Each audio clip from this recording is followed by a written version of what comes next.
just a tremendous defensive battle. I've known Brad Brownell for a long time, and every time our teams have gone head-to-head, it's been very much like that. And it was not surprising. It was expected, and our team needed to defend them as well as we possibly could, because we knew they were going to defend us very, very well.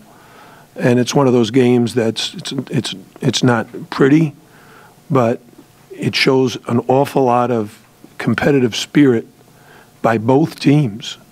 And I thought it exciting a game at the end. I mean, with Trey McKinney-Jones taking the charge, making a free throw, Kenny Kaji making a three, Ryan Brown making a driving layup and a free throw. I mean, just everything that we could possibly do, we did.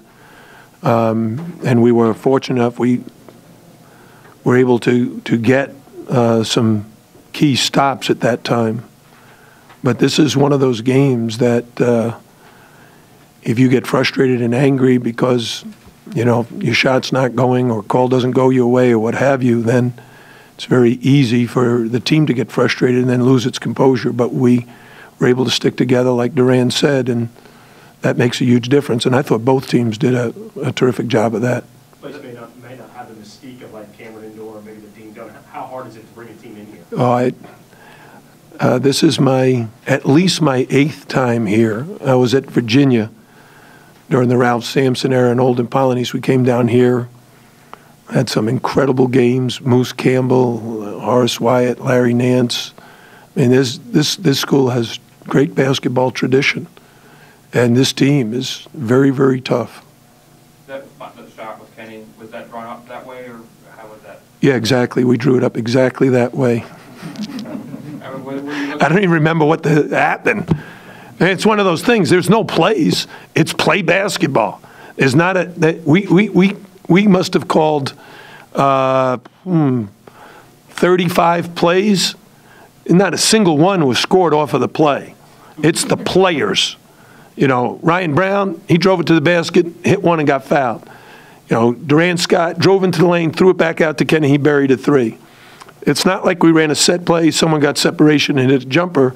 This is just tough, hard-nosed competitors going at each other from start to finish, kind of like Roper did. I mean, Roper caught the ball, took a dribble, and banged in a jumper. I mean, you know, maybe that's the plan to get him the ball, but really the players are the ones that rose to the occasion today.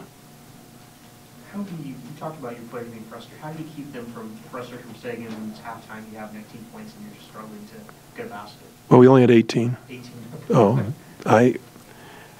it really comes down to the preparation before the game and letting them know that this is going to be a defensive battle. I mean, Clemson was at Georgia Tech, the score was 20-15.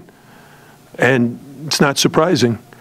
When Brad Brownell was at Wilmington one year, the final score in the CAA championship game, he was an assistant at the time, but same mentality defensively, the final score was 35-33.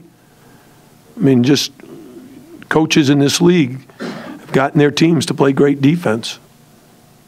How tough is this turnaround to get Virginia right away on Tuesday? Yeah, it's very challenging. What's the game plan for tomorrow? How do you approach that? Well, the first thing is we need to get back home. And it's actually cold in Miami, which is disappointing.